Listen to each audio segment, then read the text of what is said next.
vous gardez le... Bien, Madame la Présidente, d'abord, je vous remercie de vos propos qui sont très sympathiques à mon égard. Je vous remercie, vous tous. Je vous remercie tous d'avoir fait l'effort de venir m'écouter. Donc, je vais vous parler. En fait, j'ai découvert Simone de Saint-Exupéry quand vous avez parlé de l'ouvrage sur les châteaux. Et donc, je m'étais intéressée au château de Saint-Maurice de Rémins, qui a appartenu à la mère d'Antoine de Saint-Exupéry. Et du coup, j'ai découvert la personnalité de Simone. Voilà. Donc, je vais vous en parler. Je vous montre là un joli portrait photographique d'elle, pris en 1910. Elle avait 12 ans.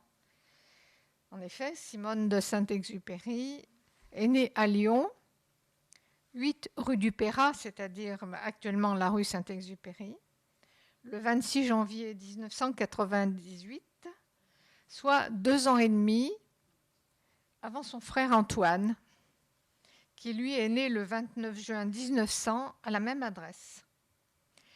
Ils sont... alors, je vais vous montrer. Voilà l'acte de naissance rue du Perrat. Ils sont les deuxième et troisième enfants de Jean, vicomte de Saint-Exupéry, déclaré sans profession. Dans l'acte de naissance, il dit qu'il est sans profession, ce qui n'est pas tout à fait exact. Et de Marie Boyer de Fontcolombe, qui, elle, était née en Provence à Saint-Alban d'Aille, d'une vieille famille provençale. Elle était née le 9 avril 1875. Le couple s'est marié, le couple, donc les parents de Simone et d'Antoine, le couple s'est marié le 8 juin 1896 à Saint-Maurice de Rémins, dans le Bugey, dans le château d'une sœur de la grand-mère maternelle, Gabrielle de Lestange, riche veuve de Léopold de Tricot, qui, ayant perdu une fille en bas âge, sa fille unique en bas âge, avait pris sa petite nièce sous son aile. La petite nièce, c'est la mère, c'est Marie de Fontcolombe. Habitant 1 place Bellecour à Lyon, elle possédait d'ailleurs tout l'hôtel du 1 place Bellecour. Elle s'était chargée de son éducation chez les Sœurs du Sacré-Cœur de la rue Boissac, donc tout près de la place Bellecour. Et puis, elle lui a fait rencontrer à Lyon Jean-Martin de Saint-Exupéry, né, lui, en 1863 à Florac, en Lozère. Il était alors inspecteur à Lyon d'une compagnie d'assurance que son père dirigeait au Mans.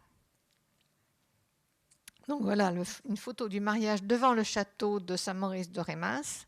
On aperçoit aux premières loges la grande tante Tricot, qui a l'air très très fière de son coup. Là, je suppose que c'est une personne de sa famille. Et le couple derrière, donc Marie de Fontcolombe et Jean de Saint-Exupéry. Je précise que ce n'était pas du tout un mariage d'amour. C'était un mariage organisé par la tante Tricot. Mais il n'y avait pas de sentiment particulier dans le couple, mais qui s'entendait quand même bien, et qui a quand même eu 5 enfants. Donc de son mariage, 5 enfants. L'aînée, Marie-Madeleine, née 1 an après le mariage, dite Biche. Elle est née en 1897, elle est morte en 1927 à l'âge de 30 ans de la tuberculose. Elle, comme c'est son frère Antoine et sa sœur Simone, elle écrivait. Et donc 1 an après sa mort, la famille a édité un ouvrage, un ensemble de contes animaliers qu'elle avait écrit et qui a été intitulé Les amis de Biche. Cette Marie-Madeleine était la préférée de la tante Tricot parce qu'elle était douce et calme. Ensuite, Simone, donc Simone dite Monod, née en 98 comme je vous l'ai dit, puis Antoine, que vous reconnaissez bien avec son nez retroussé, qui jappe à la lune. Antoine dit Tonio, lui né en 1900, décédé en 1944.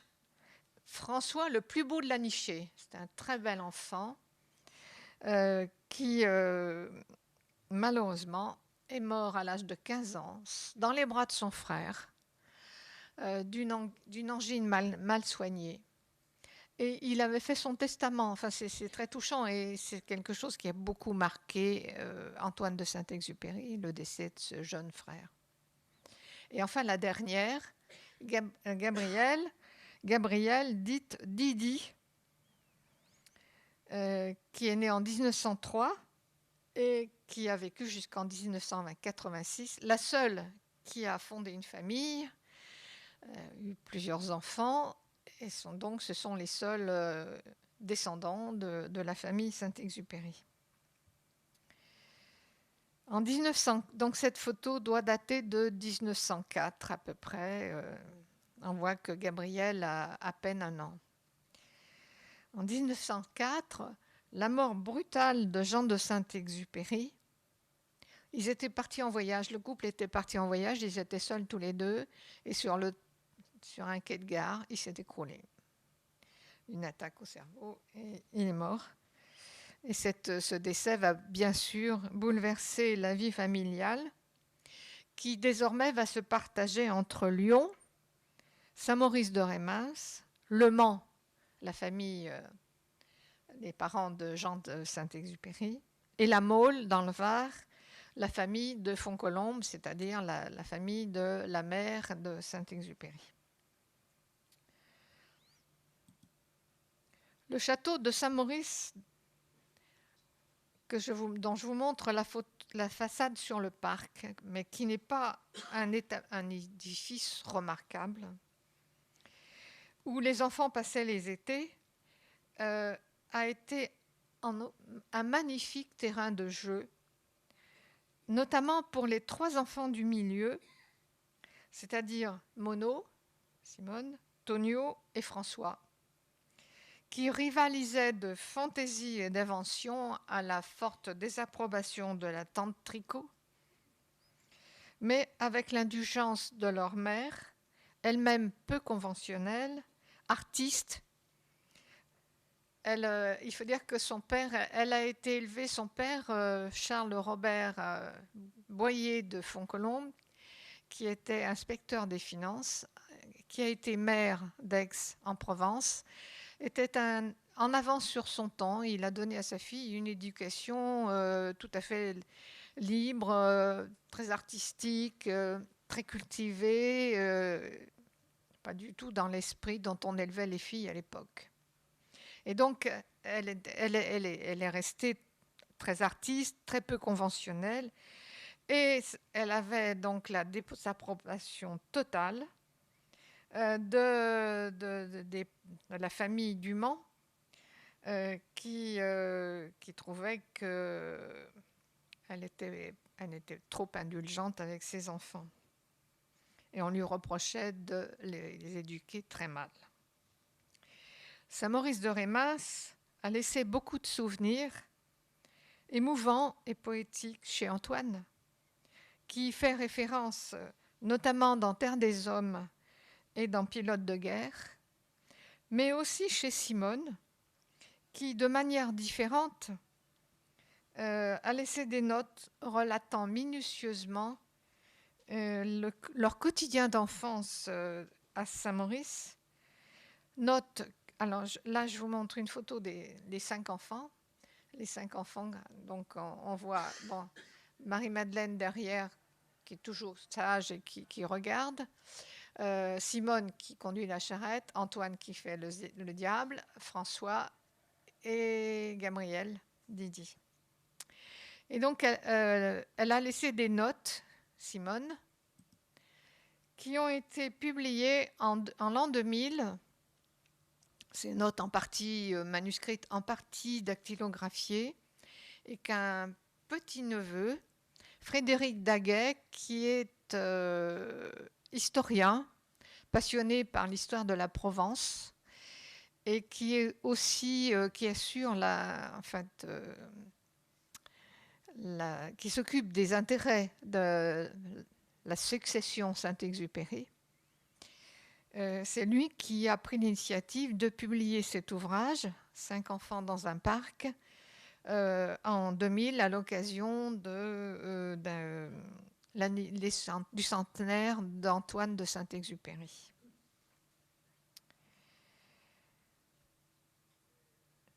Comme sa sœur aînée, et surtout comme son frère, Simone a commencé à écrire très jeune, en tenant jusqu'à la fin de sa vie un journal conservé à l'état de manuscrit par la famille Daguet et non consultable.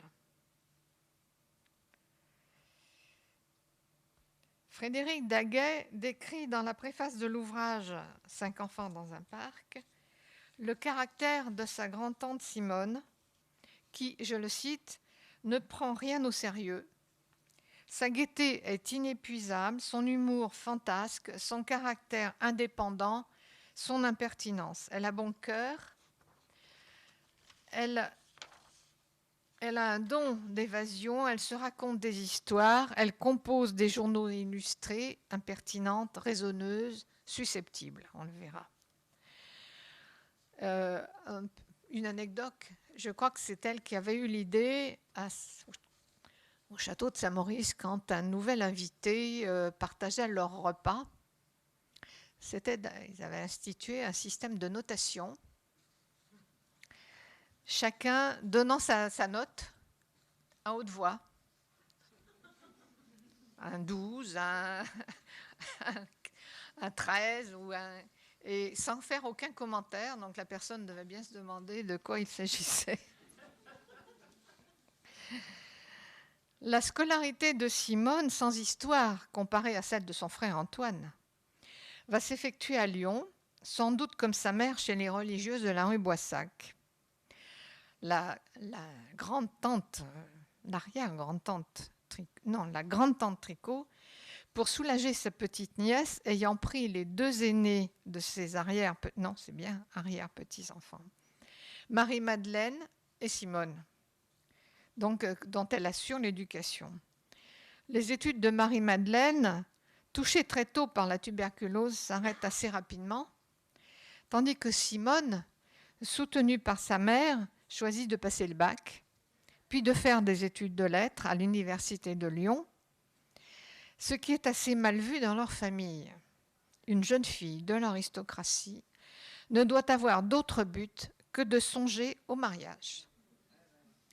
C'est d'ailleurs ce à quoi va vouloir s'atteler la tante Tricot, à l'encontre de la volonté de son arrière-petite-nièce, celle-ci gênée de sa haute taille, elle est particulièrement grande, que peu de jeunes gens présentés par sa tante Tricot atteignaient. Simone savait sans doute qu'elle n'avait pas le charme de sa jeune sœur Gabrielle. Je vous montre une photo qui a été publiée par le journal, par l'hebdomadaire, non, c'est un mensuel Icar, le 1er janvier 1974. C'est une photo que je date elle n'est pas datée, mais ça doit être 1920. Donc on voit au centre Antoine, le garçon de la famille. On voit Didi, la jeune Gabrielle, qui est beaucoup plus petite, qui est très jolie, qui est très épanouie, qui est très extravertie. Et on voit Simone, la tête baissée, sans doute gênée par sa grande taille. Donc là, ils sont en train de se baigner. Est-ce que c'est dans la Dombe ou dans le lac d'Ambérieux, je ne sais pas, mais donc voilà. Et cette photo est extrêmement parlante. Elle montre bien la gêne de Simone qui ne souhaite pas se faire photographier, je pense. Mais il faut dire aussi que, comme le souligne Frédéric Daguet, que l'absence de dot ne lui facilitait pas les choses. Ne voulant sans doute pas s'orienter vers l'enseignement, elle choisit une voie originale, ouverte récemment aux femmes, l'école des Chartes.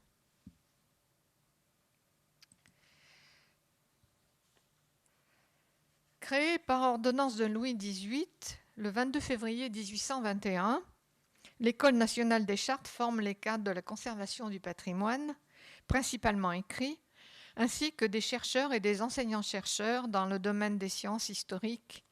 C'est une école d'excellence. Elle constitue une institution originale par le rassemblement unique de compétences indispensables à la compréhension du passé. Paléographie, diplomatie, archives, histoire du livre, philologie, histoire du droit, histoire de l'art, archéologie, il y a beaucoup de possibilités. Je vous montre là une photo des élèves de l'école des Chartes, prise le 11 juin 1908. Alors ce sont ceux qui terminent, qui sont en fin d'études.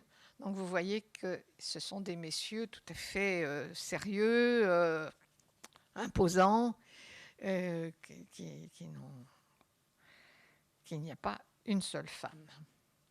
Cependant, malgré un certain conservatisme, l'école accueille à partir de 1906, là c'est 1908, mais ce sont ceux qui sont en fin d'études.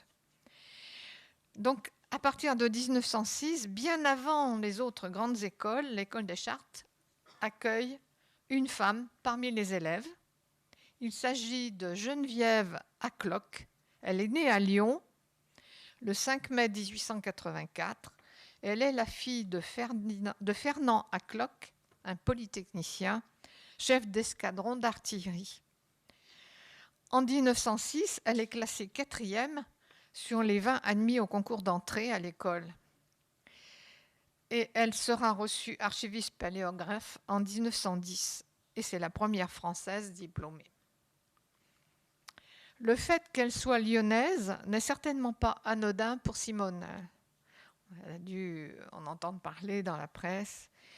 En 1917, une autre femme, Suzanne Solante, est même reçue première, ce qui prouve que l'école n'est pas du tout inaccessible aux femmes. Simone se présente donc. Alors là, je vous présente. Voilà un article publié dans le Figaro qui parle de Suzanne Solante et de sa réussite.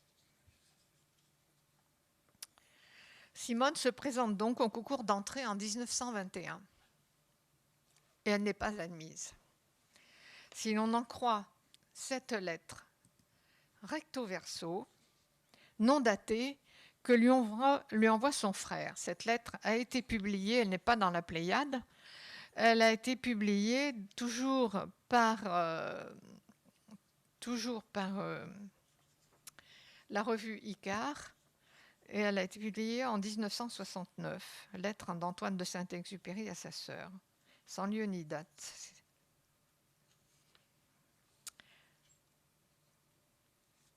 Alors, il faut dire que Antoine de Saint-Exupéry triomphe car ce début d'été, il vole pour la première fois à double commande le samedi 10 juin 1921 sur un Fairman F40.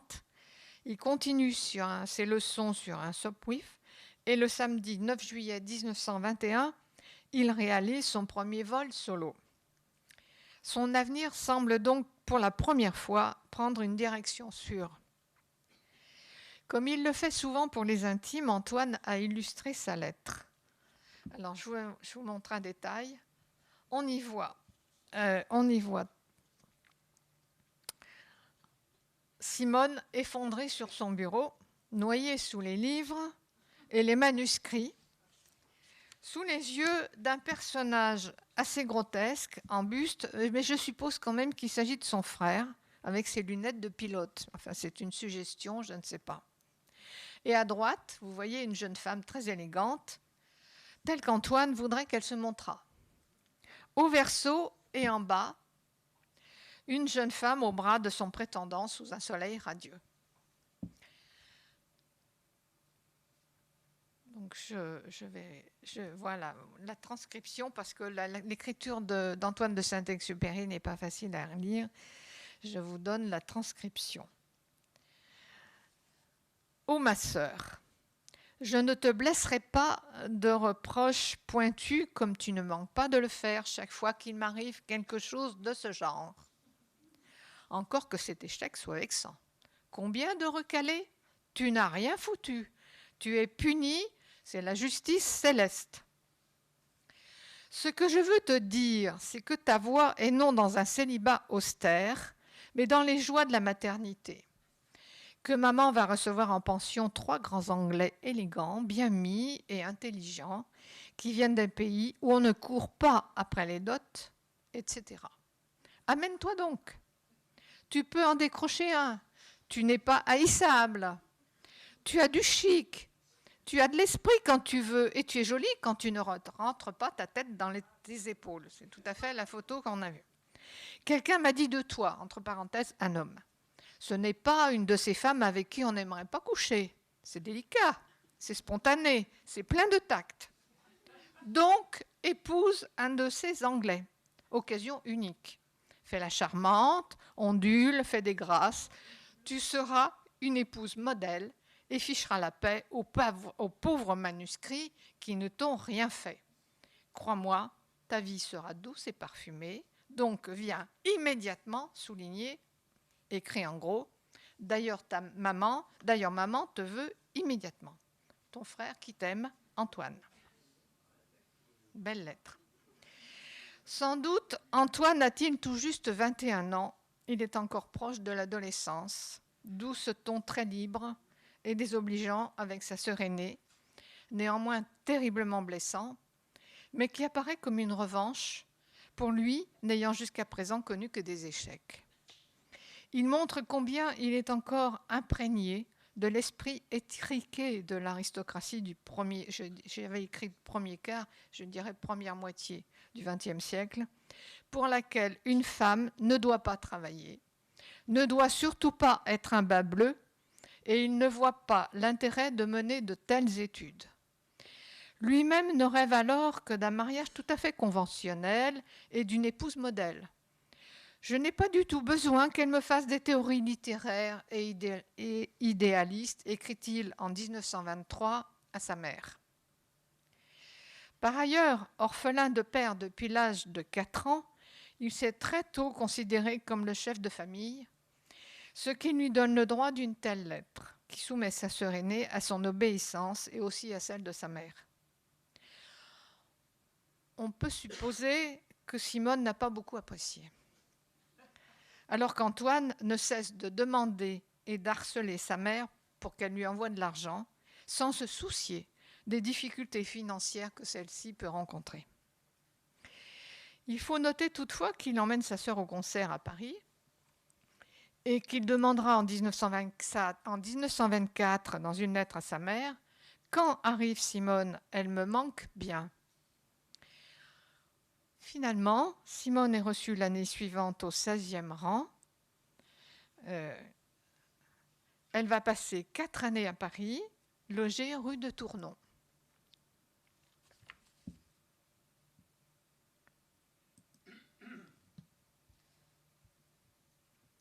Donc voilà, vous avez la liste de ceux qui ont été reçus en cette année 1622.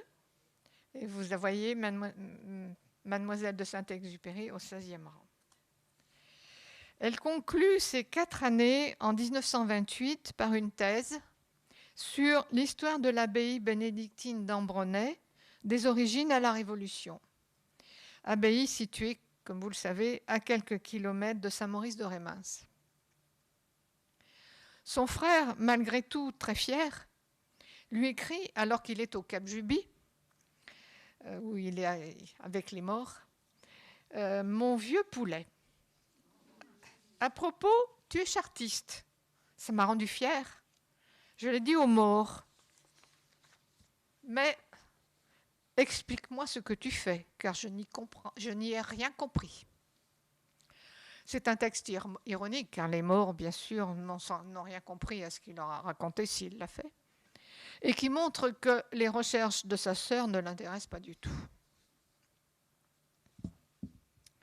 Donc, je vous montre une photo qui m'a été communiquée par Frédéric Daguet, qui montre Simone, sans doute à la fin de ses études.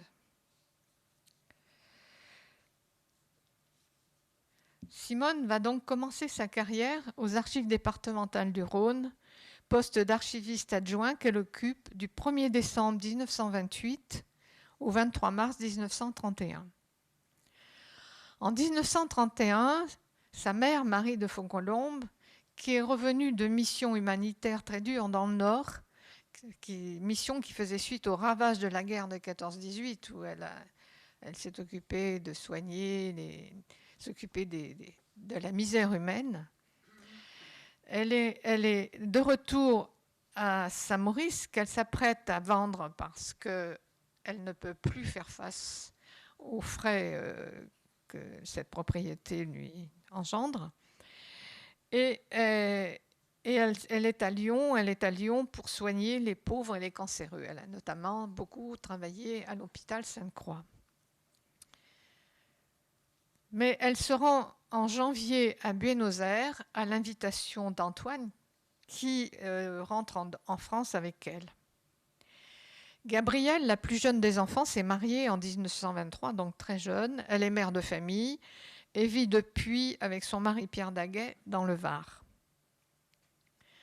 Le 12 avril 1931, Antoine épouse d'ailleurs à Aguet la ravissante Consuelo, artiste peintre et sculptrice salvadorienne, très originale. Mariage devenu très vite conflictuel. Donc cette photo de mariage est frappante parce que la mariée est en noir, alors que les petits-enfants de Gabrielle Daguet sont en blanc, comme pour accompagner une mariée en blanc. Simone, qui n'éprouvait pas de sympathie pour sa future belle-sœur, n'a pas assisté au mariage d'Antoine, mais pour la bonne raison qu'elle voguait en direction de l'Indochine.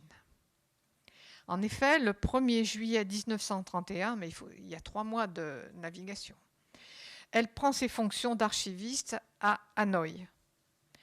Comme son frère, elle est à la recherche d'un ailleurs qui décoiffe.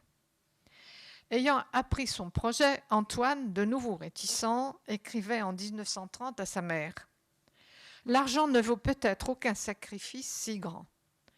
Et quand je pense que Monod part à la poursuite de ce mirage, j'éprouve un peu d'amertume. Retour possible, stage provisoire, elle verra comme on est prisonnier.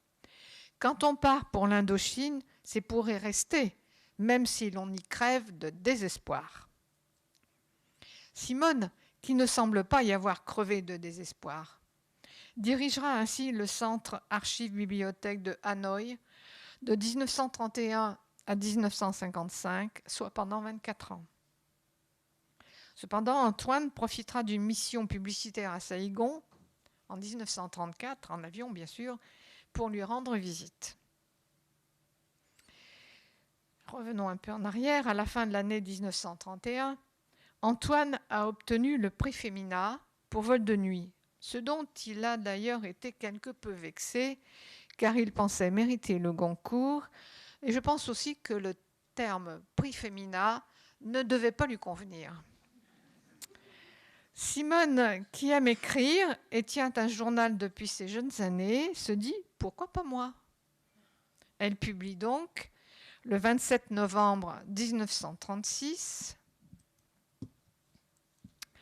une nouvelle intitulée « Nuit de brousse », écrite à la première personne, où elle décrit avec talent les odeurs, les bruits, la végétation, les colons et leurs serviteurs moyes, dans l'esprit d'Agatha Christie plus que dans celui de Marguerite Duras, mais qui laisse entendre qu'elle était bien introduite dans le milieu colon privilégié d'Hanoï.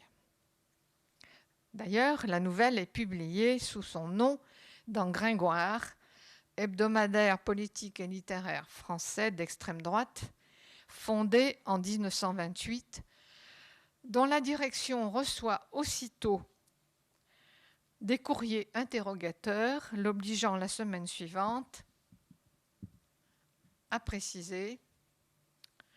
à préciser, pour satisfaire la curiosité d'un certain nombre de nos lecteurs, nous précisons bien volontiers que la nouvelle Nuit de Brousse, que nous avons publiée la semaine dernière, est de mademoiselle Simone de Saint-Exupéry, sœur de l'aviateur. Je pense que c'est surtout ça qui a dû le faire bondir, parce que il est connu, il montre qu'il est connu comme aviateur et non comme écrivain.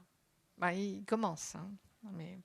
Donc la réaction d'Antoine, il est furibond.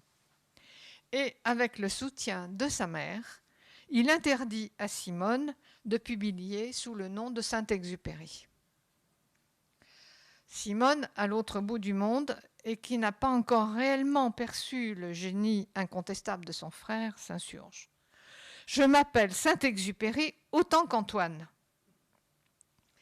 Cependant, elle s'exécute et publie en 1943 à Hanoï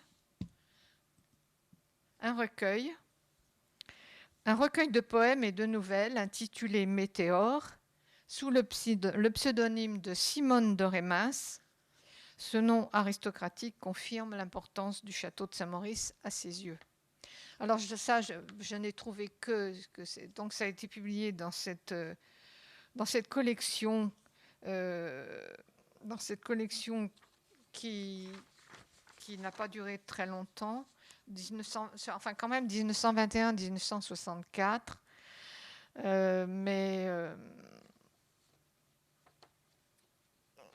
non, ça c'est un autre ouvrage qu'elle publie 12 ans après la disparition de son frère en 1956. Elle va le publier sous son vrai nom, une autre nouvelle intitulée le lieutenant, la dame et le singe, dont je n'ai pas trouvé trace, dans une revue mensuelle, Les œuvres libres, qui est un recueil littéraire mensuel ne publiant que de l'inédit, donc qui a publié entre 1921 et 1964.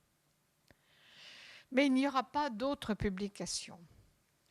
Le succès mondial du Petit Prince, ceux de Terre des Hommes et de Pilote de ligne, lui font clairement réaliser que le frère et la sœur ne sont pas au même niveau, et ses publications seront désormais uniquement archivistiques professionnelles. Concernant sa carrière en Indochine, laissons la parole à son petit-neveu Frédéric Daguet. Je le cite. En 1937, elle est envoyée à Saïgon organiser les services de Cochinchine. Je fais une parenthèse, elles avaient été fondées, de même que ceux de Saïgon et de Phnom Penh, par un chartiste, Paul Boudet, né en 1888, décédé en 1948. Il s'en était occupé de 1917 à 1947 et Simone lui a rendu hommage dans le bulletin de la Société d'études indochinoises de Saïgon en 1948. Je ferme ma parenthèse. Donc, Simone rédige un manuel de l'archiviste, crée le service de bibliobus et une bibliothèque de la jeunesse. De retour à Hanoï à partir de 1939, elle collabore à de nombreux journaux indochinois pour des chroniques régulières d'histoire, de politique ou d'économie. Placée en résidence surveillée par les Japonais en 1945, elle assure la direction par intérim des archives et bibliothèques de l'Indochine et sauve les archives du gouvernement général lors des sanglants événements d'Hanoï de décembre 1945. Sa maison devient un des points de rencontre de tous les officiers français, des fonctionnaires et des intellectuels de Hanoï. En 1953, elle se dépense sans compter au profit des réfugiés vietnamiens et français après la chute de Dien Bien Phu. Elle en est récompensée par la Croix de la Légion d'honneur, qui lui est remise par le général de Linares, commandant des forces françaises au Tonkin, au Nord-Vietnam. Frédéric Daguet, qui a eu l'amabilité de me communiquer quelques photos, donc là je vous en montre une, prépare un ouvrage sur la vie de Simone en Indochine, dont la sortie est prévue pour l'année prochaine, 2023. Simone assure donc l'évacuation des services sur Saïgon en 1954. Donc voilà Simone photographiée en Indochine, dans un parc. Et j'en ai tiré un détail pour qu'on la voie mieux, où elle a l'air très épanouie. Elle regagne la France en 1955. Elle est alors nommée directrice des archives de la Haute-Loire, puis conservateur aux Archives nationales à Paris en 1958. Elle y participe à la création des archives privées, classant de nombreux fonds, dont celui du maréchal Ney, organisant des expositions, et elle va prendre sa retraite en 1962. C'est à Aguet, où elle se rendait chez sa sœur Gabrielle, que ses petits-neveux l'ont connue. Tante Mono, dite aussi tante Suzu, qui amenait dans sa DAF automatique blanche sa mère et sa tante Madeleine. La tante Madeleine, c'était une sœur de sa mère qui était restée célibataire et qui vivait en Provence. Elle était à la limite de l'excentricité. Grande, toujours habillée en pantalon noir, habitude qu'elle avait ramenée d'Indochine et pas encore répandue dans les mœurs familiales, un grand sac cabas sur le bras et, selon la saison, un chandail, une veste, un imperméable ou un manteau à col de fourrure sur les épaules, toujours tombant et posé comme une étole. Elle sortait du coffre de sa voiture un tas de cadeaux improbables et inutilisables. Son visage était marqué, précise Frédéric Daguet, par une forte myopie et donc de grosses lunettes et une bouche qu'on aurait pu prendre comme dédaigneuse ou moqueuse, mais qui n'était qu'un signe supplémentaire d'originalité et d'érudition. Elle va consacrer les dernières années de sa vie à la défense et à la promotion de l'œuvre de son frère. Index des thèmes de la citadelle, qui est le dernier ouvrage laissé par Antoine de Saint-Exupéry, dont de ses lettres aux Archives nationales, conférences et inaugurations de rues, de collèges, de bâtiments multiples, et participant à de nombreux articles dans des revues. Je vais vous montrer deux photos de la fin de sa vie. Là, une prise en 1968 avec la fameuse la lèvre décrite par son oncle, son petit-neveu, pardon. Et une autre, cette photo prise en mars 1975, soit 3 ans avant sa mort, place Vauban à Paris, à l'occasion d'une cérémonie en l'honneur de son frère, pardon. Elle est décédée le 18 juin 1978 à l'âge de 80 ans au château d'Aguet et repose dans le tombeau familial des Giraud d'Aguet de Saint-Raphaël. Je vous remercie de votre attention.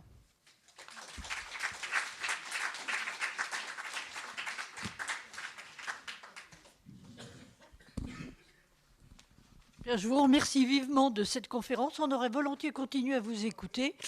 C'est dommage que ça s'arrête si vite. Mais je pense que la conversation va pouvoir continuer grâce à des questions. Je suis sûre qu'il y a des questions qui vont être posées. Bon, Benoît.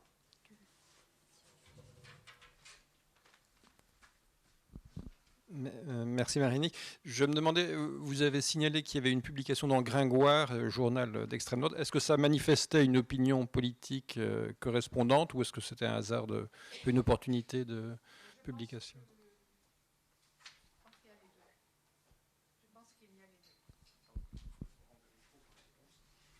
Je pense qu'il peut y avoir les deux parce qu'effectivement, je pense qu'elle fréquentait un milieu de colons qui était certainement très à droite et qu'elle a eu cette opportunité de publier dans Gringoire.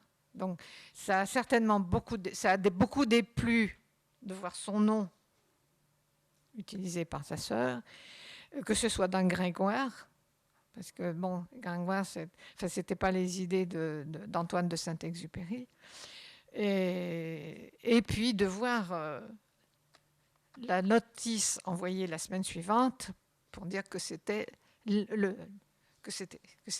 pas l'écrivain, mais l'aviateur. Ça, je pense que ça a dû lui déplaire beaucoup. Est-ce qu'il y a d'autres questions ? Pas de questions ? S'il n'y en a pas d'autres, j'étais intrigué sur justement l'interdiction que Antoine pose à sa sœur. Est-ce qu'on connaît ses arguments? Est-ce qu'on a des lettres? Est-ce que... Non, j'ai bien dépouillé toutes les lettres publiées par la Pléiade. Alors je ne sais pas, si la Pléiade a publié toutes les lettres qui sont aux archives nationales, mais non, je n'ai pas, non, non. Mais il a eu le soutien de sa mère, hein, qui a interdit à sa fille de publier, ce qui est quand même un peu rude, hein, quand même. Mais c'est exécuté quand même. Elle a fini par comprendre que on ne pouvait pas les mettre dans le même sac. Et il faut le reconnaître. Il faut le reconnaître. Alors, Nuit de Brousse, d'abord, c'est assez court. C'est une histoire, l'histoire d'un crime, tout à fait à la manière d'Agatha Christie. Mais elle n'a pas un style particulier. Elle écrit bien, mais elle n'a pas. C'est pas son frère, quoi.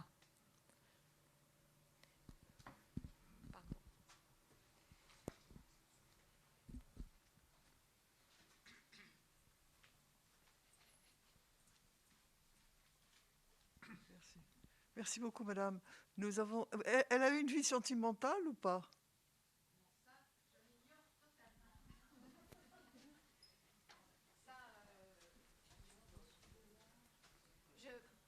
Merci. Non, je n'ai rien trouvé là-dessus, bien sûr. Rien du tout.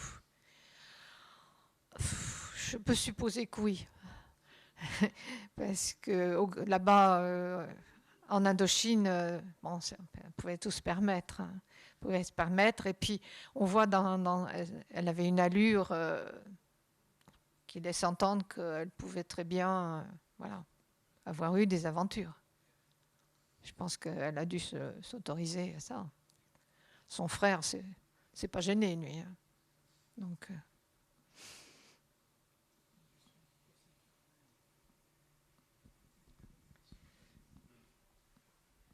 Une question, les autres textes de Simone sont-ils publiés?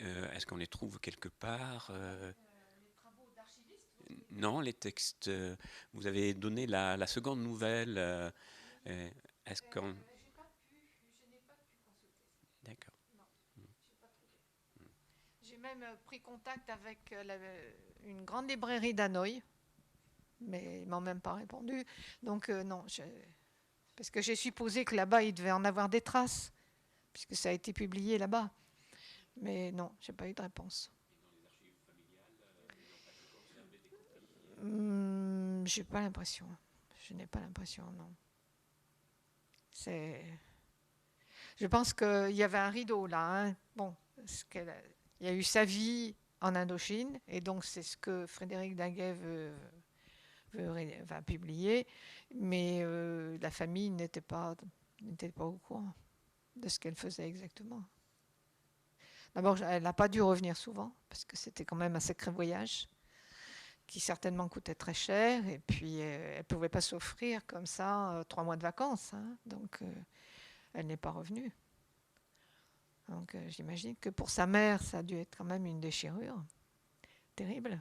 Mais bon, la mère est allée, une fois quand elle a vendu le château de Saint-Maurice, elle a acheté une petite maison en Provence, pas très loin de sa fille, de l'autre fille, dont elle a été très très proche. Et puis il y avait les petits-enfants, enfin alors il y avait là toute une autre vie. Après, quand elle est revenue en 1955, quand elle est revenue en France, alors là, c'est là qu'elle a profité de ses neveux. Elle venait avec sa DAF. Gérard. Est-ce que son dossier de carte GF aux archives nationales renseigne sur les raisons de son départ en Indochine? Non, j'avais eu son dossier. Elle avait aimablement communiqué. Mais enfin, je suis pas allée aux archives nationales pour le consulter. J'ai eu les grandes lignes de son dossier. Apparemment, non, ils se sont pas lancés là-dedans. Hein. En fait, je pense que c'était une opportunité qu'elle a eue et qu'elle a saisie immédiatement. Vous Il n'y a rien du tout. Non, non, non. Non, parce que le dossier se trouve aux Archives nationales. Tout a été rassemblé, en fait. Je voudrais savoir quelles archives elle manipulait, c'est-à-dire est-ce qu'elle archivait l'activité de la colonisation, ou est-ce qu'elle archivait les traces du Vietnam ou d'autres d'avant? Mais je pense qu'elle a dû faire les deux. Elle a dû reprendre le travail qui avait été fait par son prédécesseur, auquel elle a rendu hommage. Donc j'imagine qu'elle a dû faire les deux. Mais ça, je ne peux pas vous dire. Est-ce qu'on sait si elle connaissait le vietnamien, la langue vietnamienne? Alors là, je pense qu'en 25 ans, elle a dû l'apprendre. Oui, oui, oui, certainement, certainement.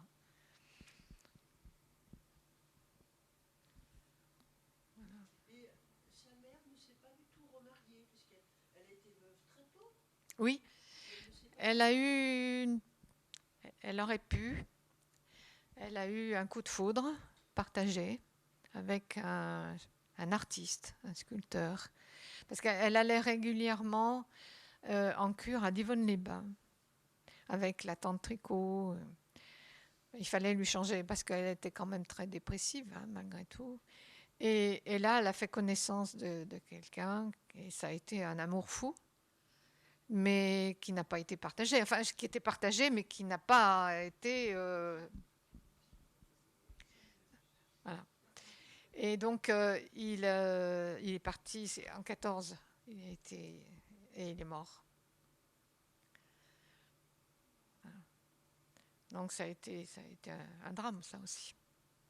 Pour elle. Mais non, elle n'a pas refait.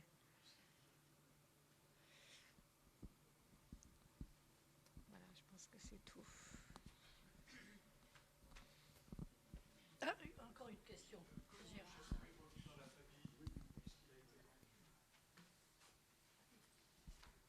est revenu. Ah, le château n'est pas revenu dans la famille. Ah non, pas du tout. Non, non. En fait, disons que Marie de Faucon-Lombe a hérité du château. C'était un cadeau empoisonné. La tante Tricot le lui a donné en héritage, mais elle a dû s'acquitter des frais de succession. Et comme ce n'était pas en ligne directe, c'était extrêmement cher. Et que tout ce qui était argent a été donné à d'autres neveux, des neveux Tricot. Et donc la pauvre Marie de Faucon-Lombe, qui n'avait pas du tout le sens de l'argent, s'est trouvée dans une situation incroyable. Alors elle a essayé de se lancer dans de l'élevage de vaches de je ne sais où. Elle avait fait venir des jeunes Anglaises pour s'en occuper, ça a été une catastrophe. Enfin non, elle ne savait pas gérer. Et donc elle a été acculée à vendre. Au désespoir des enfants, hein, bien sûr. Mais Antoine n'était pas du tout en mesure de l'aider, au contraire, puisqu'il lui demandait toujours de l'argent. Donc c'était un trou percé. Hein, mais Marie de Faucon-Lombe aussi. Hein, donc ils ont vendu. Et c'est la ville de Lyon qui a acheté pour les enfants, pour les envoyer en colonie de vacances. Mais la famille ne l'a pas récupéré. Et là, c'est une chance quand même, il faut reconnaître que Vauquier l'ait acheté, parce qu'il avait été acheté par la mairie de Saint-Maurice-de-Rémins, qui n'avait pas les moyens de... Ils avaient un grand projet, il y a eu une réunion extraordinaire avec la famille. D'ailleurs, j'ai déjeuné avec le Jean Daguet, qui était le premier neveu d'Antoine. Mais il y a tout un TGV d'artistes qui sont venus de Paris. On avait des idées formidables. On allait planter des roses sous globe dans le château. Les gens de Saint-Maurice se sont dit « Ouh là là là là, qu'est-ce qu'ils veulent faire ?» Bon, ça n'a débouché sur rien du tout. Et là, c'était très mal parti. Donc la famille Daguet n'a pas non plus les moyens n'avait pas les moyens de faire quelque chose. Et donc c'est très heureux que la région ait acheté le château en fait. Et il y a un projet. Donc je ne sais pas si les temps sont durs actuellement, s'ils arriveront à faire quelque chose de bien.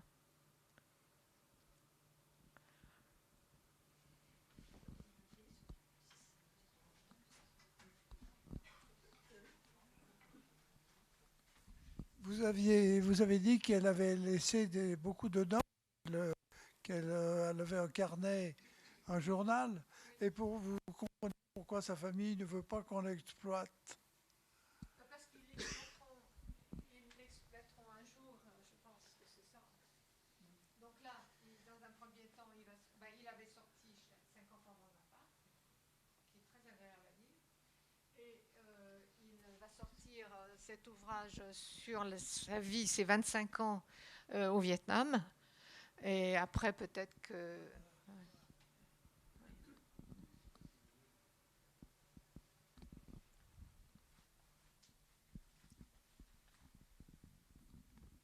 Justement, à propos du Vietnam, est-ce qu'elle a eu de la nostalgie ou est-ce que c'était par choix qu'elle est revenue en France?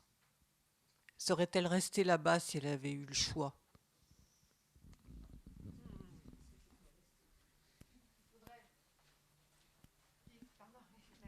Il faudrait pouvoir consulter son journal pour voir ce qu'elle en dit.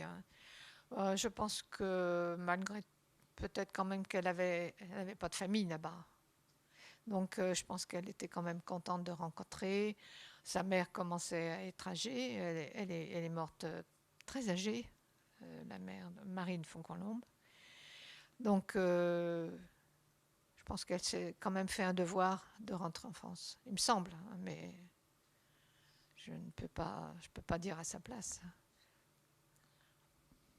Mais c'était certainement une personnalité très attachante,